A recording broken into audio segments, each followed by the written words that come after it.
The Washington Wizards have had an offseason of upheaval. Kristaps Porzingis is gone. Jordan Poole comes in, but now some familiarity.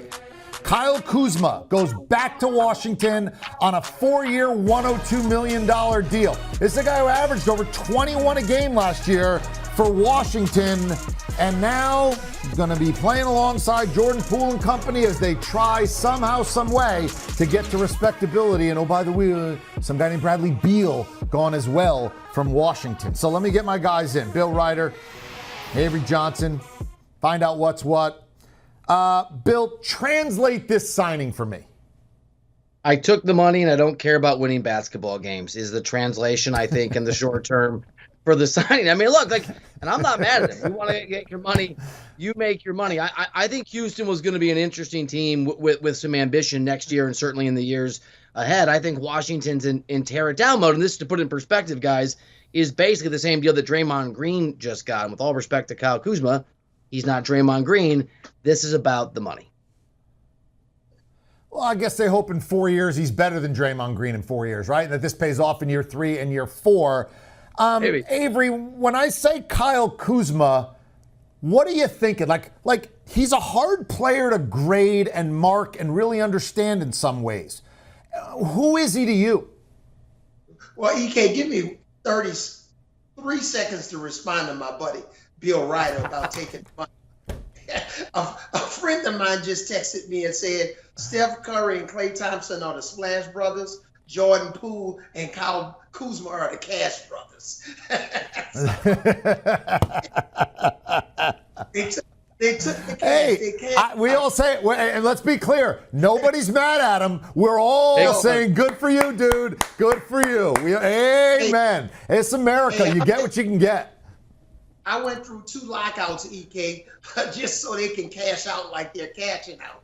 But Kuzma in this situation, I believe that this is the type of contract that still is going to be a trade-friendly contract come trade deadline. I don't think Kyle Kuzma is going to be with the Washington Wizards for 4 years, but this was a better deal for the Wizards not to lose him without any compensation. Keep him on the roster. This team is not a bottom-out team. They're kind of, mediocre, right there in the middle.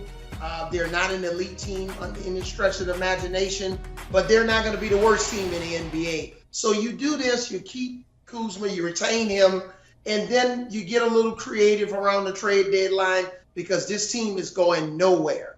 Kuzma got paid. Jordan Poole got paid with his extension with the Golden State Warriors, but this is going to be a team that's going to probably be around an 11th seed in the Eastern Conference and will not make the play-in, and Kyle Kuzma will not see the end of this 4 years with the Washington Wizards. Bill, if they have Fan Appreciation Day, the first 78 questions are all going to be the same question asked in one form or another. What the heck is the plan here in Washington? If you're in charge, how do you answer that question? Well, the honest answer is not an answer, EK, that's going to go over well at Fan Appreciation Day unless we can stretch it to Fan Appreciation half a decade. Because as I understand it, they're going to take the model that we saw in Oklahoma City. They're going to tear it down. They're going to lose a lot of games. They're going to collect draft picks. I think Coach is 100% right. Avery, you're spot on. Kyle Kuzma will not see the end of this contract.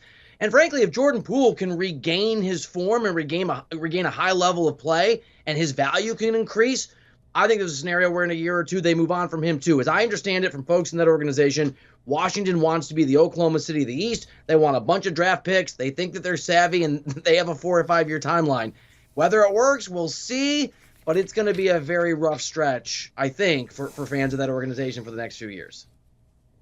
Yeah, what I would say is, look, and Dallas was putrid. They ended up winning a title. Philadelphia trusts the process. They are knocking on the door now. And maybe it'll be Washington, but it looks like it will be a while. Hey, there you go. 1,200 rebounds, 753s. Whenever I see a list like this, to me, I look at who else is on the list to see what it really means. And if you're Kyle Kuzma, you go, the only people on it are Paul Pierce, Jason Tatum, and Luka Doncic.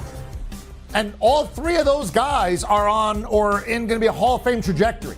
I'm not saying I am if I'm Kyle Kuzma, but I like being on that list. And he cashes in. All right, straight ahead.